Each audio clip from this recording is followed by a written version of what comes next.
एकच वादा भारतीय जनता पक्षाचा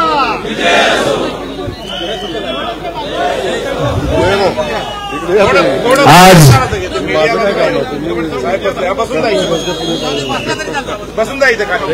माझ्या आणि आपल्या सर्वांच्या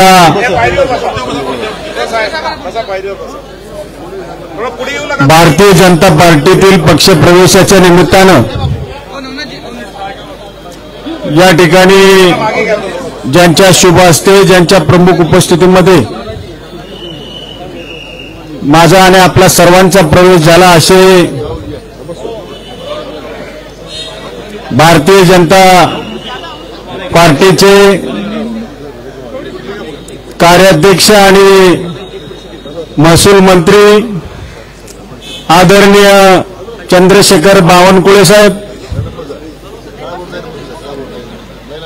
सार्वजनिक बांधकाम विभागाचे माजी मंत्री आणि पक्षाचे अध्यक्ष माननीय श्री चव्हाण साहेब, इथं आवर्जून उपस्थित असणारे माझ्यावर सातत्यानं प्रेम करणारे आणि आपल्या महाराष्ट्र राज्याचे जलसंपदा मंत्री आदरणीय विखे पाटील साहेब, आमचे जुने सहकारी आणि महाराष्ट्र राज्याचे ग्रामविकास मंत्री सन्माननीय जयकुमारजी गोरे, दुसरे आमचे सहकारी दौंडचे आमदार राहुलदादा कुल, त्याचप्रमाणे आमच्या पुणे जिल्हा परिषदेचे माजी अध्यक्ष आमचे जुने सहकारी, त्याचप्रमाणे पाचपुतेजी, इथे उपस्थित असणारे भारतीय जनता पार्टीमधील असणारे सर्व पक्षातील प्रमुख कार्यकर्ते पदाधिकारी, माझ्या समवेत आलेले पूर्वीचे भोर, राजगड आणि मुळशी तालुक्यातील काँग्रेसचे सर्व जुने पदाधिकारी, तिन्ही तालुक्यातील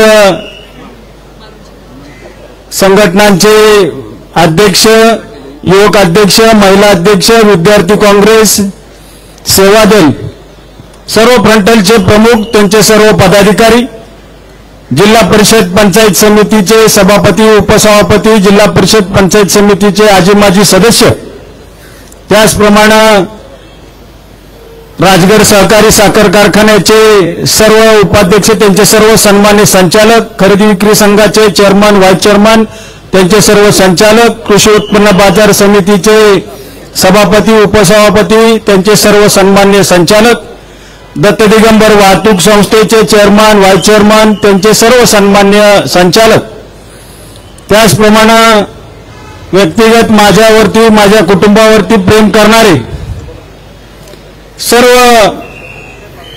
भोर, राजगड, मुळशी आणि पुणे जिल्ह्यातील सर्व सन्माननीय आलेले पदाधिकारी, कार्यकर्ते, विशेष करून या ठिकाणी उपस्थित असणाऱ्या आमच्या भगिनी, पुणे जिल्हा महिला काँग्रेसच्या माझे अध्यक्ष सौभाग्यवती किरणताई काळभोर, स्वपनरावजी मस्के, त्यांचे सर्व सन्माननीय उपस्थित मान्यवर, सर्व बंधू आणि भगिनींनो, गेल्या 4 दिवस आपण वृत्तवाहिन्यांमध्ये पाहत असाल, प्रत्येक चॅनलवर, पेपरमध्ये, वृत्तपत्रामध्ये संग्राम थोपटे काय निर्णय घेणार याकरता सर्वांचं लक्ष लागलेलं होतं. गेल्या 2 दिवसापूर्वी माझी भूमिका स्पष्ट केली आणि त्या भूमिकेनंतर त्या सर्व गोष्टीवरती पडदा पडला. आज या ठिकाणी पक्षप्रवेशाच्या निमित्तानं बावनकुळे साहेब असतील, चव्हाण साहेब असतील, विखे पाटील साहेब असतील, जयकुमार गोरेजी असतील, राहुलदादा असतील, महाडिक साहेब सुद्धा विशेष करून या ठिकाणी उपस्थित आहेत. माफ करा, तुम्ही मागे बसला होता, मी बघितलं नाही. त्याचप्रमाणे टिळेकरजी असतील, आमदार, त्यांना मला या निमित्ताने सांगायचे साहेब की मला बऱ्याचशा लोकांनी प्रश्न विचारला, तुम्ही काँग्रेस का सोडताय? तुम्ही तर हार्डकोर काँग्रेसी, गेल्या अनेक वर्षापासून तुमच्या वडिलांपासून तुम्ही काँग्रेस रुजवली, वाढवली, किंबहुना तो विचार तुम्ही लोकांपर्यंत पोहोचवला. परंतु खरं सांगायचं साहेब, ही वेळ खरं तर माझ्यावर काँग्रेसनेच आणली आणि या परिस्थितीचा गेले 5-7 वर्षापासूनचा मी सातत्याने विचार करतोय.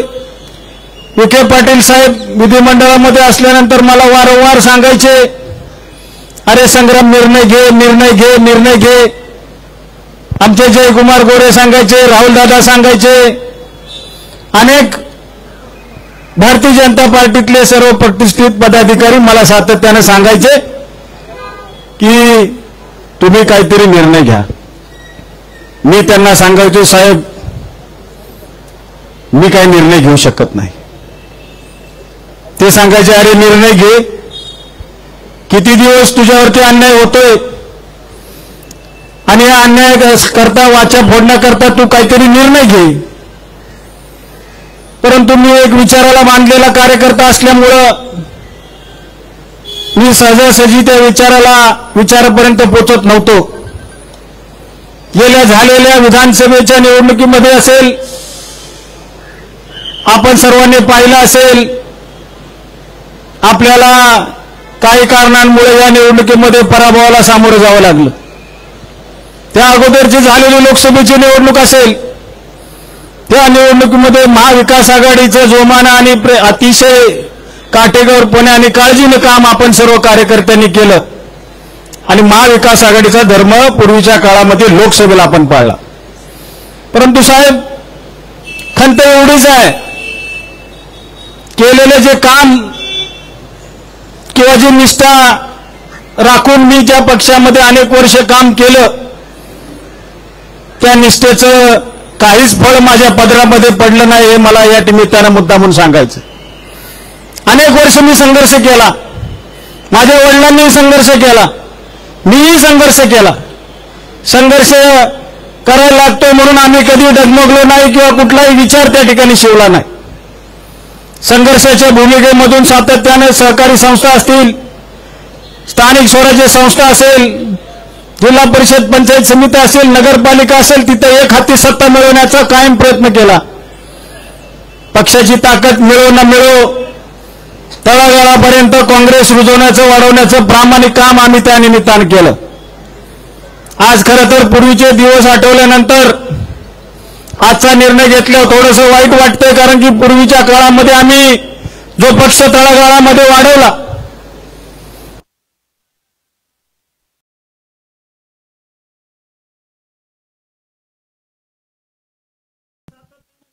झाल्यापासून प्रत्येक कार्यकर्ते मला येऊन सांगायचे, दादा काहीतरी निर्णय घेतला पाहिजे, आपल्याला काहीतरी बदल केला पाहिजे, आपल्याला विकासाच्या माध्यमातून कुठेतरी कास धरून आता कुठेतरी आपल्याला निर्णय घ्यावा लागणार आहे.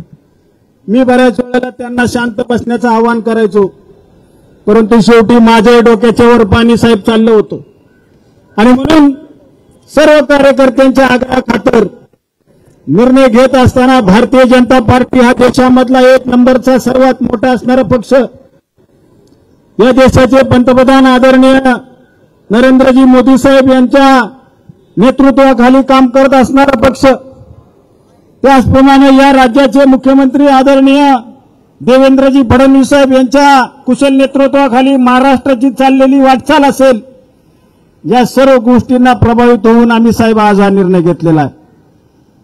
फडणवीस साहेबांचा तर माझा गेल्या अनेक वर्षाचा ऋणानुबंध आहे. आपण सर्वश्रुत आहात, म्हणजे राजकीय दृष्ट्या ज्या वेळेला मी राजकारणात नव्हतो तेव्हापासूनचा माझा संबंध आहे, परंतु राजकीय धागा पकडून मी कधी त्या ठिकाणी तिथं त्यांच्यापर्यंत पोहोचलो नाही. कामाच्या निमित्तानं ज्या ज्या वेळेला साहेबांकडे मी गेलो, त्या वेळेला कुठल्या पक्षाचा आहे म्हणून नव्हे, परंतु ग्रामीण भागातील एक आमदार आहे, त्यांच्या अडचणीचे प्रश्न सोडवले पाहिजेत या भावनेतून फडणवीस साहेबांनी मला अनेक वेळेला वेळोवेळी मदत त्या निमित्तानं केलेली आहे. आणि म्हणून अतिशय चांगल्या पद्धतीचं काम फडणवीस साहेबांचं मी जवळून पाहिलंय.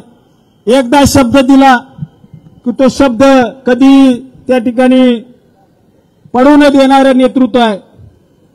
पाटील साहेब, आपण देखील या व्यासपीठावर आपल्या वडिलांपासून माझे वडील असतील, जुना ऋणानुबंध प्रवास आहे. आपल्या वडिलांच्या काळामध्ये आपले वडील आणि माझे वडील एकत्रितरित्या त्या काळात काम केलेलं आहे आणि जुना संबंध आहे. तुम्ही बऱ्याच वेळेला मला सांगायचा, परंतु शेवटी कुठल्या ना गोष्टीची कधी ना कधीतरी वेळ यावी लागते असं म्हणलं तर वावगं ठरत नाही.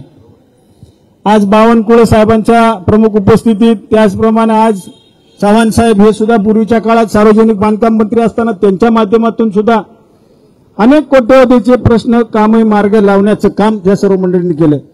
म्हणजे मी जरी वेगळ्या पक्षात होतो किंवा विचारधारेत होतो तरी सुद्धा तुम्ही सर्व मंडळींनी सातत्यानं मला पूर्वीपासूनचं सहकार्य केलेलं आहे. आज मी आपल्या पक्षामध्ये प्रवेश केलेला आहे. निश्चितच हा मावळा आहे, हा स्वाभिमानी मावळा आहे साहेब. आम्ही स्वाभिमानानं गेले अनेक वर्ष त्या ठिकाणी राहिलो. अनेक वेळेला खच्चीकरण करण्याचा प्रयत्न झाला तरी सुद्धा मानहानी सहन करून आम्ही तिथं काम केलं. का तर आम्ही स्वाभिमान कधी त्या ठिकाणी घाण ठेवत नाही. परंतु आज अशी परिस्थिती आहे की आज सर्व स्वाभिमानी मावळा छत्रपती शिवाजी महाराजांचा पदस्पर्शाने पावन झालेला आमचा सर्व परिसर आहे. या मावळ्यांचं भवितव्य उज्ज्वल करण्याच्या दृष्टीनं हे एक निर्णायक पाऊल आम्ही साहेब या निमित्तानं घेत आहोत. आणि म्हणून भविष्य काळामध्ये संग्राम थोपटेला काही मिळावं म्हणून मी इथं आलेलो नाही. माझ्या तालुक्यातील मतदारसंघातील पुणे जिल्ह्यातील सर्वसामान्य गोरगरीब जनतेच्या हितावा प्रश्न सोडवण्यासाठी निश्चितच भारतीय जनता पार्टीने प्राधान्य द्यावं अशी आग्रहाची विनंती मी आजच्या निमित्तानं करतो. अधिक बोलण्यासारखं बरंच आहे. माननीय मुख्यमंत्री महोदय या ठिकाणी येणार आहेत, त्याबद्दल मी अधिक बोलणं उचित नाही. परंतु आज मला भारतीय जनता पार्टी या पक्षामध्ये आपण सर्व मंडळींनी जाहीररित्या प्रवेश त्या ठिकाणी दिलेला आहे, त्याचे मी मनापासूनचा आभार मानतो. अतिशय चांगल्या पद्धतीचा विश्वासानं ज्या पद्धतीने पूर्वीच्या पक्षामध्ये आम्ही काम केलं त्याच्या दुप्पट ताकदीनं भारतीय जनता पार्टी हा पक्ष तळागाळापर्यंत पोहोचवण्याचं काम इमाने इतबारे आम्ही करू, एवढेच शब्द या निमित्तानं देऊन थांबतो. जय हिंद, जय महाराष्ट्र. धन्यवाद. संग्राम थोपटे साहेब, आपलं स्वागत आहे. यानंतर भारतीय जनता पार्टीचे आमचे ऊर्जावान